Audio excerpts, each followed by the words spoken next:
Hello! అస్సలాముఅలైకుం. నమస్తే. నేను doctor షాసియా the I doctor.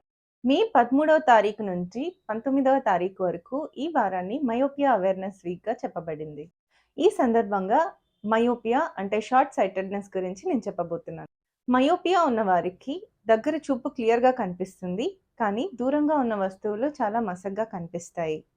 కన్నులో ఉన్న నల్లగుడ్డు, లెన్స్ వీటి యొక్క ఫోకసింగ్ పవర్ కంటే కన్ను కొంచెం పెద్దగా లేదా పొడవుగా ఉండడం వల్ల ఇలా జరుగుతుంది. జెనెటిక్స్, కొన్ని ఎన్విరాన్మెంటల్ ఫ్యాక్టర్స్, ఇంకా కొన్ని హెల్త్ కండిషన్స్ దీనికి దారితీస్తాయి. ఈ కండిషన్ చిన్నతనంలోనే మొదలవుతుంది. ఇంకా పిల్లలు పెరిగే ఏజ్ ఉన్నంత వరకు ప్రోగ్రెస్ అవుతూనే ఉంటుంది. తల్లి లేదా తండ్రికి మయోపియా ఉన్నప్పుడు వారికి పుట్టిన పిల్లలకి మయోపియా రావడానికి అవకాశం ఉంటుంది. జెనెటిక్స్ కాకుండా ఎన్విరాన్మెంటల్ ఫ్యాక్టర్స్ కూడా దీనికి దారితీస్తాయి. ఎన్విరాన్మెంటల్ ఫ్యాక్టర్స్ అంటే ఏమీ లేదు. ఇండోర్ యాక్టివిటీ ఎక్కువైపోయి, ఔట్‌డోర్ యాక్టివిటీ తగ్గిపోవడం వలన మయోపియా రావడానికి అవకాశం ఉంటుంది. ఈ మధ్య కాలంలో పిల్లలు ఆడుకోవడమే కాకుండా క్లాసెస్ అన్నీ కూడా ఆన్‌లైన్ అయిపోయాయి. కోవిడ్-19 లాక్‌డౌన్ కారణంగా ఇలాంటి ఇండోర్ యాక్టివిటీస్ పెరిగిపోయి, ఔట్‌డోర్ యాక్టివిటీస్ తగ్గిపోవడం మూలంగా ప్రపంచం మొత్తంలో మయోపియా ఒక ఎపిడమిక్‌గా మారిపోతుంది. దీన్ని ఎలా అరికట్టవచ్చు లేదా ఎలా కంట్రోల్ చేయవచ్చు? మొట్టమొదటిగా డిజిటల్ ఐ స్ట్రెయిన్ మనం తగ్గించాలి. అంటే సెల్ ఫోన్, ల్యాప్‌టాప్ వాడడం కొంచెం తగ్గించాలి. లేదా వాడుతున్నప్పుడు 20-20-20 రూల్ ఫాలో అవ్వాలి.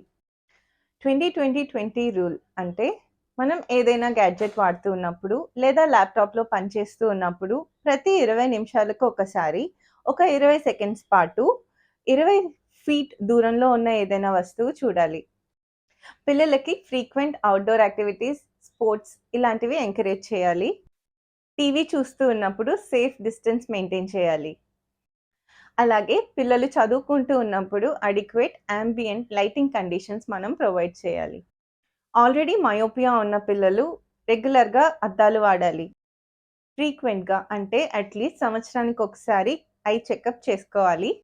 కొత్త ట్రీట్మెంట్స్ లైక్ కొన్ని కాంటాక్ట్ లెన్సెస్, ఆర్థోకెరటాలజీ లేదా కొన్ని విధమైన ఐ డ్రాప్స్ దీని ప్రోగ్రెషన్‌ని స్లో డౌన్ చేయడానికి లేదా ఆపడానికి హెల్ప్ చేస్తాయి. 18 ఇయర్స్ లేదా 20 ఇయర్స్‌కి పైన ఈ ప్రోగ్రెషన్ దానంతటకదే ఆగిపోతుంది.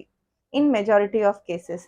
ఈ టైంలో అద్దాలు వాడడం ఇష్టం లేకపోతే కాంటాక్ట్ లెన్సెస్ లేదంటే లేజర్ సర్జరీస్ చేసుకోవచ్చు. ఈ వీడియో మీరు పూర్తిగా చూసినట్టయితే ఈ వారంలో ఒకసారైనా మీ పిల్లలకి కన్ను చెకప్ చేయించండి.